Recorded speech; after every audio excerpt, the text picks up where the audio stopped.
नमस्कार मंडळी, श्री स्वामी समर्थ. स्वागत आहे तुमचं माझ्या यूट्यूब चॅनलवर. स्वामी भक्तांनो, स्वामी समर्थ महाराजांच्या कृपेने, आशीर्वादाने तुमच्या सर्व इच्छा आकांक्षा महाराज पूर्ण करूत, हीच मी स्वामीचरणी प्रार्थना करते आणि आपल्या आजच्या या देवघराविषयीच्या नवीन व्हिडिओला सुरुवात करते. व्हिडिओच्या माध्यमातून तुम्ही जाणून घेणार आहात की देवघरात शंख ठेवणाऱ्या महिलांनो सावधान, खूप काही भोगावं लागेल. कारण बघा, आपल्या देवघर हे असं आहे, आपल्या घरातील सर्वात पवित्र ठिकाण आहे आणि या ठिकाणातून आपल्या पूर्ण घराला ऊर्जा मिळते, आपल्या कुटुंबातील व्यक्तींना ऊर्जा मिळत असते. देवघरात जर काही आपण चुकीच्या वस्तू ठेवल्या किंवा त्या वस्तू चुकीच्या जागेवर ठेवल्या असत्याल किंवा एखाद्या देवघरामध्ये ही वस्तू नसतेच आणि ती आपण ठेवली, किंवा ज्या काही देवघरातल्या देवाच्या मूर्त्या, फोटो आणि शंख, घंटी ह्या ज्या गोष्टी, बऱ्याच गोष्टी आपण देवघरामध्ये वस्तू ठेवत असतो आणि त्या वस्तूची जागा ही नियोजित नसेल, बरोबर नसेल, तर याचंसुद्धा आपल्याला खूप काही भोगावं लागतं.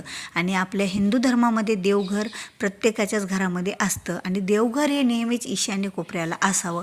जर ईशान्य कोपरा रिकामा नसेल तर पूर्व दिशेकडील भिंतीला खेटून आपण देवघर ठेवलं तरी चालतं. देवघराचं तोंड हे पश्चिमेकडे असावं आणि पूजा करणाऱ्याचं तोंड देवघराला आपलं पूर्वेकडं असावं. यामुळे आपण केलेल्या पूजेचं फळ हे आपल्याला मिळत असतं. आता देवघरामध्ये बरेच जण कळस स्थापना करतात. आता कलश देवघरामध्ये ठेवणे खरंच खूप महत्त्वाचे मानले जाते आणि त्याचबरोबर आपल्या देवघरामध्ये शंखसुद्धा ठेवणे खूप चांगला असतो. पण ह्या एका गोष्टीमुळे तुम्हाला सावधान व्हायचं आहे की शंख कोणत्या दिशेला असावा, शंख ठेवताना कसा ठेवावा, त्याची दिशा कोणती निवडावी, त्याचं तोंड कोणीकडं करावं, त्याची नियोजित जागा कोणती असावी, तो कसा ठेवावा, तो पाण्याने भरलेल्या प्लेटात ठेवावा का कसा ठेवावा, का कोरडा ठेवावा, का तो शंख जमिनीवरच ठेवावा, का एखाद्या तांदळात भरून वाटीवर ठेवावा, या सर्व गोष्टीची माहिती तुम्हाला या व्हिडिओच्या माध्यमातून मिळणार आहे. त्यामुळे व्हिडिओ हा स्किप न करता शेवटपर्यंत पहा. आणि तुम्ही जर माझ्या चॅनलवर नवीन असाल, अद्याप चॅनलला सबस्क्राईब केलेलं नसेल तर चॅनलला सबस्क्राईब करा. कारण जेव्हा केव्हा मी असे नवीन माहितीपूर्ण व्हिडिओ माझ्या चॅनलवर अपलोड करेल त्यावेळेला तुम्हाला त्याचं नोटिफिकेशन अगोदर मिळेल आणि तुम्ही माझा एकही व्हिडिओ हा महत्त्वपूर्ण मिस करणार नाही आहेत. तर बघा, देवघर हे आपल्या घरातील सर्वात पवित्र ठिकाण मानलं जातं. या देवघरातूनच ऊर्जा आपल्या सर्व घराला मिळते आणि घरातील कुटुंबातील व्यक्तींना मिळत असते. कारण देवघराचे सुद्धा दोष खूप असतात आणि तसा वास्तुदोष असतो, जसा पितृदोष असतो तसा देवघरातील सुद्धा दोष असतो. देवघरात आपण म्हणतो की आता बरेच जण कडे बघते मी की आपण बऱ्याच जणाकडे देवघर असं असतं की देवघरातील देव हे वाकडे तिकडे ठेवलेले असतात. एक देवाचं तोंड इकडं की लगेच त्या देवाचं तोंड त्याच्याकडं. तसं न ठेवता सरळ देवाचे तोंड एकाच दिशेला असायला हवं, तर देवाचे दोष आपल्याला लागत नाहीत. आता देवघरात मूर्त्यासुद्धा कोणत्या असावं हे तेवढंच महत्त्वाचं आहे. तर बघा, देवघरामध्ये सगळ्या मूर्त्या आपण ठेवू शकतो, पण देवघरामध्ये नंदीची महादेवाची आपण लिंग ठेवू शकतो, पण महादेवाच्या लिंगाच्या वर ते जो काही नागदेवता असतो आणि नंदी असतो हा देवघरामध्ये नसावा. आणि त्याचबरोबर शनी महाराजांचा फोटो, त्याचबरोबर मारुतीचा फोटो, हे अशा बऱ्याच गोष्टी देवघरामध्ये नसायला हव्यात. कारण याची पूजा ही मंदिरातच केली जाते, आपल्या घरामध्ये केली जात नाहीत. या देवांची उपासना आपण करू शकतो, पण त्या देवांची मूर्ती किंवा फोटो आपण आपल्या घरामध्ये ठेवू शकत नाहीत. आता देवघर हे ईशान्य कोपऱ्यात असावं. घरातील ईशान्य कोपरा, ईशान्य दिशा ही जागा रिकामीच नसेल तर पूर्वेकडील एखाद्या भिंतीला तुम्ही देवघर खेटून ठेवू शकता, पण पूर्वेकडच्या भिंतीला सुद्धा आग्नेय दिशेमध्ये चुकूनही देवघर आपलं नसायला हवं. कारण आग्नेय कोपरा सोडायचा असतो आणि ईशान्य कोपरा रिकामा नसेल तर पूर्व दिशा जी येते, मध्यभाग दोन्ही दिशेचा, कारण ईशान्य आणि आग्नेयचा मध्यभाग हा पूर्व दिशा आहे, तर पूर्व दिशेला आपल्याला देवघर हे ठेवायचं असतं आणि देवघरासमोर पूजाही करायची असते बसून. बघा, देवघरातसुद्धा बऱ्याच अशा गोष्टी, वस्तू आपण ठेवलेल्या असतात की त्या पूजेमध्ये वापरायच्या नसतात, पण आपण त्याचा वापर करत असतो. आता शंख देवघरात असावा का नाही हाही प्रश्न येतो. तर देवघरामध्ये शंख असावा, पण शंख हा पहिल्याच पायरीवर असावा.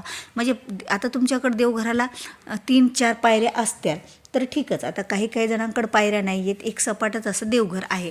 तर प्रथम म्हणजे पहिल्या वेळेस देवघराच्या बाजूला म्हणजे देवघराची सुरुवात होतानाच प्रथम लागलीच आपल्याला शंख आणि घंटी ठेवायची असते.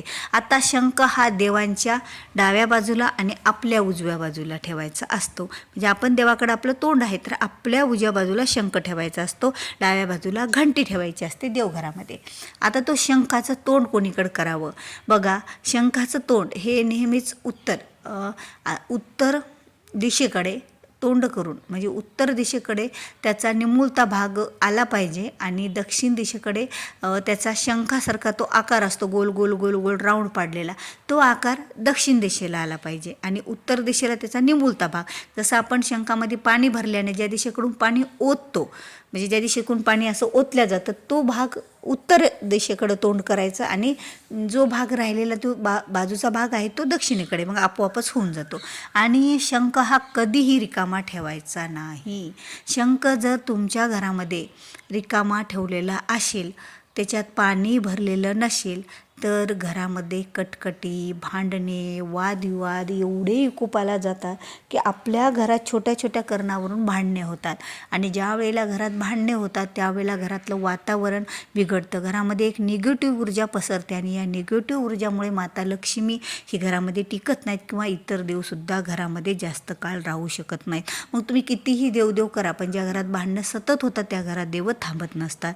म्हणून एका शंखामुळं आपल्याला खरंच एवढं काही भोगावं लागतं. कारण ज्या घरात देवच नाही, माता लक्ष्मीच टिकत नसेल, तर त्या बघा घराला घरपण कधी येतं जर त्या घरामध्ये देवघर असेल तर. आणि त्या घरात देवघरच नसेल, देवाची पूजा होऊनही त्याचा फायदा नसेल, तर आपल्या अनेक गोष्टी आपल्याला संकट विघ्न येण्याची भीती असते. मग आपले संकट विघ्न टाळायचं काम हे आपलं देवघर करत असतं, आपल्या देवघरातील देव करत असतात. त्यांची रोजची पूजा आराधना सेवा करतो, त्याचं फळ आपल्या कुटुंबाला आणि कुटुंबातल्या व्यक्तीला मिळत असतं. आणि एक चूक तुमची की शंखात तुम्ही जर पाणी न भरता शंख ठेवला तर एवढं काही भोगावं लागतं. आणि शंख जर चुकीच्या दिशेला ठेवला तर त्याचेसुद्धा भोग आपल्याला खूप भोगावे लागतात. घरात भांडणं, वादविवाद, काहीतरी गोष्ट विलंब लागणं, घरातील कामे न होणे, अशा अनेक गोष्टी आपल्याकडून होत असतात. म्हणून खरंच तुम्ही टाळा, सावधान व्हा, ही गोष्ट टाळा की शंख जरी ठेवत असाल घरामध्ये तरी तो तसा ठेवावा. अजिबात शंख कधीही कासवाच्या पाठीवर ठेवावा. आता बघा, कासवाचं मूर्ती भेटतात आपल्याला एखाद्या शॉपवर, धार्मिक शॉपवर, त्या दुकानातून आणून त्याला वर ठेवण्यासारखं पण असतं की ज्यावर आपण शंख ठेवू शकेल असं स्टँड असतं आणि खाली त्याला कासव असतं. कासवाच्या पाठीवरच तसं स्टँड असतं आणि त्यावर आपल्याला शंख हा ठेवायचा असतो.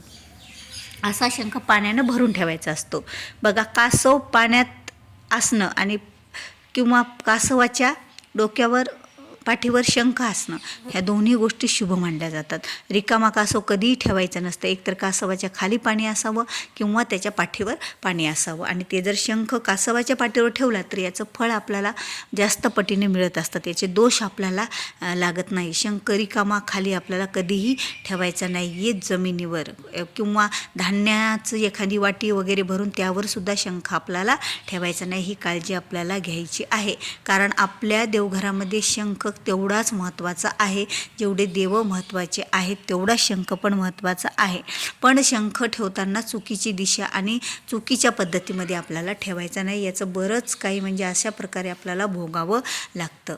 तर खरंच ज्यांना शंख ठेवायचा आहे देवघरात तर त्यांनी अशा पद्धतीमध्ये शंख ठेवायचा आहे. आपल्या देवघरामध्ये चुकीच्या पद्धतीमध्ये ठेवायचा नाही, चुकीच्या दिशेला ठेवायचं नाही आणि चुकीच्या बाजूला तोंड करून ठेवायचा नाही आहे शंख. या शंखाला सुद्धा काळजी घ्यायची. आणि शंखाला बघा, कधीही शंखाला फक्त गंध लावला जातो, त्याला हळदी, कुंकू किंवा अक्षदा अर्पण केल्या जात नाही आहेत. मग फूल आणि अष्टगंध, जो गंध आपण देवांना लावतो तो गंध आणि फुलच अर्पण करावं लागतं.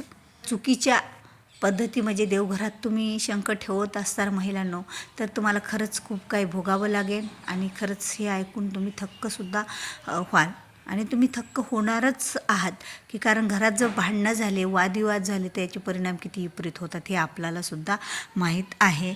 बाकी जर शंख रिकामा ठेवला तर घरामध्ये धनधान्याची वृद्धीसुद्धा होत नसते, म्हणजे धनधान्यामध्ये सुद्धा कमतरता पडत असते. तर त्या शंखाच्या पाण्याचं काय करायचं असतं बघा, जो पाणी आपण भरून शंख ठेवलं ते आपल्या घरातील जर कोणी एखादा तोत्रा वगैरे व्यक्ती असेल तर त्यांना द्यायचं, किंवा आपण पूजा करताना बाजूला एका वाटीत काढून पूजा झाल्याच्या नंतर ते पाणी आपण स्वतःही पिऊ शकतो, किंवा एखाद्या झाडाला पूजेसोबत तेही टाकू शकतो आपण शंखातलं पाणी. शंखाचं पाणीसुद्धा खूप चांगलं असतं आपल्यासाठी. जो 24 तास शंखाचं पाणी राहत असेल दुसऱ्या दिवशी आपण घेत असेल तर त्याने अनेक रोगप्रतिकारशक्ती वाढत असते, अनेक रोगसुद्धा आपल्या शरीरातून दूर होतात. खूप मोठं कितीही मोठं आजार पण जर असेल रोज शंखातलं पाणी दिलं तर तो सुद्धा दूर होत असतं. पण बघा शंख जे तुम्ही देवघरात ठेवलेलं आहे त्याला पण आपल्याला जपून वागावं लागतं. आजकाल पालीचे प्रमाण खूप झालेलं आहे, प्रत्येकाच्या देवघरामध्ये पाली असतात. तर शंखातलं पाणी जर पाल पेत असेल तर आपल्याला ते पाणी प्यायला जमत नसतं, कारण पालीचं विष आपल्याला माहीत आहे. मग ते तुमच्या घरात तुम्ही कसं ते असेल शंखाचं पाणी ते तुम्ही बघा आणि त्यानुसार आपण ते त्यातलं तीर्थ हे घेऊ शकतो. तर तुम्हाला व्हिडिओ आवडला असेल तर व्हिडिओला लाईक करा, शेअर करा. चॅनलवर नवीन असाल तर चॅनलला सबस्क्राईब करायला विसरू नका. भेटूया पुन्हा अशाच एका नवीन माहितीपूर्ण व्हिडिओसोबत. तोपर्यंत श्री स्वामी समर्थ. जय जय स्वामी समर्थ.